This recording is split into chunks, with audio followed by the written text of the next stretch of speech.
नमस्कार दोस्तों, मेरा नाम है अंशुमन नायक और आप सभी का बहुत बहुत स्वागत है इंडियन डिफेंस न्यूज की डिफेंस टॉक सीरीज में, जहां पर हम रोज नए नए डिफेंस अपडेट्स के बारे में बात करते हैं। तो चलिए देर न करते हुए आज की वीडियो शुरू करते हैं।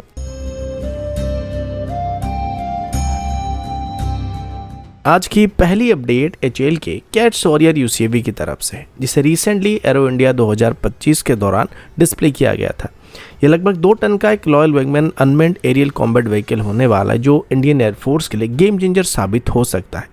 एचएएल की तरफ से बात कंफर्म किया गया कि कैट्स वॉरियर का पहला टेस्ट फ्लाइट इसी साल के अंदर ही किया जाने वाला, जिसमें इसके कॉम्बैट कैपेबिलिटीज को वैलिडेट किया जाएगा। लेकिन अभी जो सबसे बड़ी इंटरेस्टिंग बात है वो कैट्स वॉरियर सिस्टम के एक बिगर वेरिएंट को लेके होने वाले, जिसे कैट्स वॉरियर सिस्टम की वर्जन 2 कहा जा रहा है। एचएएल के ऑफिशियल्स के मुताबिक ये प्लेटफॉर्म अभी ईयरली डिजाइन फेज में और इसका साइज काफी बड़ा होने वाला है। इसका लेंथ लगभग 13 मीटर के आसपास होने वाला और इसका वेट करीब 5 टन के आसपास होने की उम्मीद किया जा रहा है, जिसे HTFE 25 सीरीज के इंजन से पावर किया जाएगा। अब जैसे कि साइज में बड़ा होने वाला है तो इसकी पेलोड कैरिंग कैपेसिटी भी इंप्रूव होने वाली। ये प्लेटफॉर्म 1000 kg से भी ज्यादा की पेलोड को कैरी कर सकेगा, जिससे डाइवर्स और हैवी वेपन सिस्टम को डिप्लॉय करने की कैपेबिलिटी प्रोवाइड करने वाली।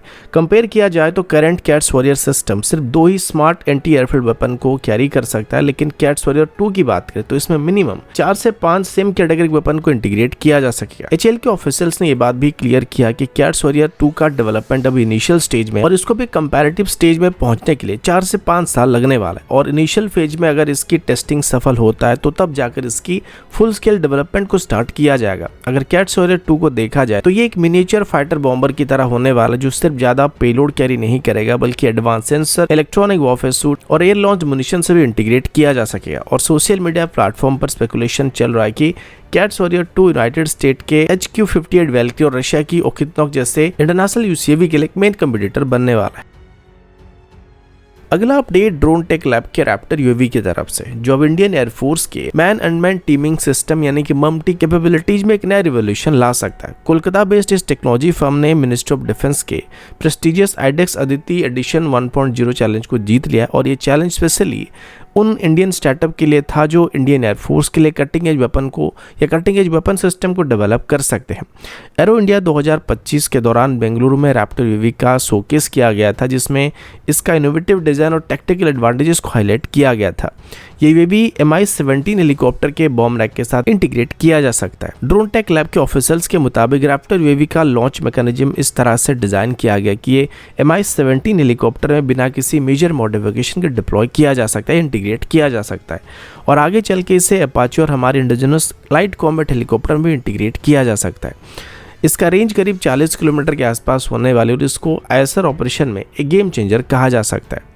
रैप्टर यूएवी का सबसे बड़ा हाईलाइट इसका इलेक्ट्रो ऑप्टिकल और इन्फ्रारेड सेंसर होने वाला है, जो कि बोथ डे नाइट कंडीशन में ऑपरेट कर सकते हैं। ये ड्रोन जीपीएस डिनाइड एनवायरमेंट्स के अंदर भी आसानी से ऑपरेट कर सकता है, जिसमें एडवांस नेविगेशन सिस्टम और सीन मैचिंग एल्गोरिथम का इस्तेमाल किया जा रहा है, जो कि इसको हाई प्रिसिशन के साथ टारगेट को स्ट्राइक करने में और जीपीएस डिनाइड एनवायरमेंट्स के अंदर ऑपरेट करने की कैपेबिलिटी देता है। इसके अलावा इस सिस्टम में pilot in the loop control system भी मौजूद है, जो कि इस सिस्टम की एक और खासियत है। ये सिस्टम पायलट को रियल टाइम में वीडियो फीड को प्रोवाइड करने के साथ साथ मैनुअल गाइडेंस ऑप्शन को भी प्रोवाइड करता है। ये फीचर बैटलफील्ड के क्रिटिकल डिसीजन मेकिंग प्रोसेस में मदद करता है और ड्रोन के ट्रैजेक्टरी को बैटलफील्ड के कंडीशन के हिसाब से एडजस्ट करने में काम आता है। अगर रैप्टर यूएवी के स्पेसिफिकेशन के बारे में बात करें तो इसका मैक्सिमम टेक ऑफ वेट करीब 92 kg, जो एक बैलेंस पोर्टेबिलिटी और पेलोड कैपेसिटी को प्रोवाइड करता है। ये ड्रोन 30 kg से भी ज्यादा सेंसर को कैरी करता है और इसका क्रूजिंग स्पीड लगभग 115 किलोमीटर के आसपास है, जबकि इसकी मैक्सिमम स्पीड 140 किलोमीटर के आसपास होने वाली है। ड्रोन हाई एल्टीट्यूड ऑपरेशन के लिए भी इस्तेमाल किया जा सकता है और ये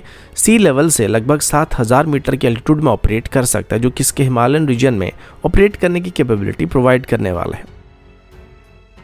अगला अपडेट जनरल इलेक्ट्रिक वर्नोवा के नए लैंड बेस्ड टेस्ट फैसिलिटी की तरफ से, जो कि अभी हैदराबाद में एस्टेब्लिश किया जाने वाला है। ये टेस्ट फैसिलिटी भारत के अगले जनरेशन के लैंडिंग प्लेटफॉर्म डॉक्स के लिए एक advance integrated full electric propulsion system को डेवलप करने के लिए इस्तेमाल किया जाने वाला है। ये फैसिलिटी नेवल वॉरशिप के डिज़ाइन में फ्लेक्सिबिलिटी, पावर स्केलेबिलिटी और मेंटेनेंस एफिशिएंसी को बढ़ाने के लिए काम आने वाला है, जो फ्यूचर वॉरशिप के लिए गेम चेंजर साबित हो सकता है।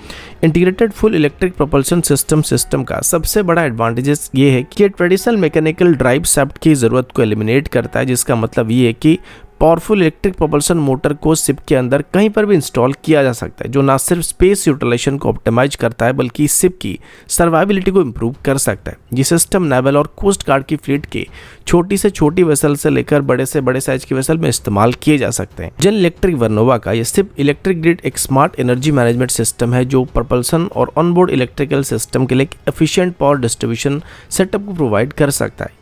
ये सिस्टम आने वाले समय में हाई एनर्जी कॉम्बैट सिस्टम जैसे कि डायरेक्ट एनर्जी वेपन्स और रेल गन जैसे फ्यूचरिस्टिक टेक्नोलॉजी को भी सपोर्ट करने की कैपेबिलिटी रखता है। साथ ही क्लीन एनर्जी सोर्स के इंटीग्रेशन को भी सपोर्ट कर सकता है, जो सस्टेनेबिलिटी और ऑपरेशनल एफिशिएंसी दोनों को इम्प्रूव करने वाली। एक और खासियत ये भी है कि ये हाइब्रिड इलेक्ट्रिक बोर्ड में फ्यूल एफिशिएंसी को इम्प्रूव करने के लिए इस्तेमाल किया जा सकता है। मतलब ये कि वॉरशिप बिना ज्यादा फ्यूल कंज्यूम किए लंबे समय तक सर्वेलेंस और ऑपरेशन रेडीनेस को मेंटेन कर सकते हैं, और ये आगे चल के मॉडर्न नेवीज के expedition mission, command and controller combat operation के लिए हाईली एफिशिएंट सॉल्यूशन बन सकता है।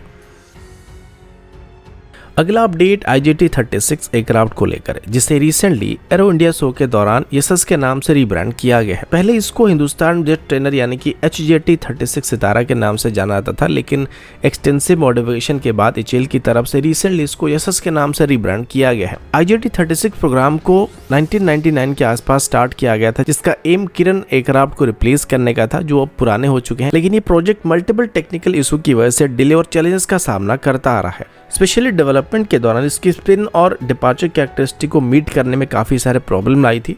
अब HAL का कहना है कि रीडिज़ाइन और टेस्टिंग के बाद ये सारे प्रॉब्लम जो थे इसको रिजॉल्व किया जा चुका है, और एसएस ट्रेनिंग एयरक्राफ्ट के रूप में अभी जल्द ही प्रोडक्शन फेज में एंटर करने वाला है। HAL की तरफ से अभी इसकी एक वेपनाइज्ड वेरिएंट को भी डेवलप करने के बारे में सोचा जा रहा है, जिसे स्पेशली एक्सपोर्ट मार्केट को नजर में रखकर डेवलप किया जा रहा है। इस वेरिएंट में एसएस में शॉर्ट रेंज की एयर मिसाइल और रॉकेट पोर्ट्स को इंटीग्रेट किया जाने वाला है, जो कि इसे एक low cost light attack aircraft के तौर पर इस्तेमाल करने की कैपेबिलिटी दे सकता है। ये एयरक्राफ्ट उन देशों के लिए एक अफोर्डेबल और वर्सेटाइल ऑप्शन हो सकता है जो ट्रेनिंग के साथ साथ लाइट कॉम्बैट ऑपरेशन को भी कंडक्ट करना चाहता है, लेकिन उनके पास बजट की कमी है। आगे चल के जब एसएस प्रोडक्शन में एंटर करने वाला है तो ग्लोबल मार्केट में ये कोरियन एरोस्पेस इंडस्ट्रीज की T-50, लियोनार्डो की M346 और एरोवोदोचोदी की L-39NG जैसे एस्टेब्लिश्ड ट्रेनर एयरक्राफ्ट के साथ compete करने वाला है।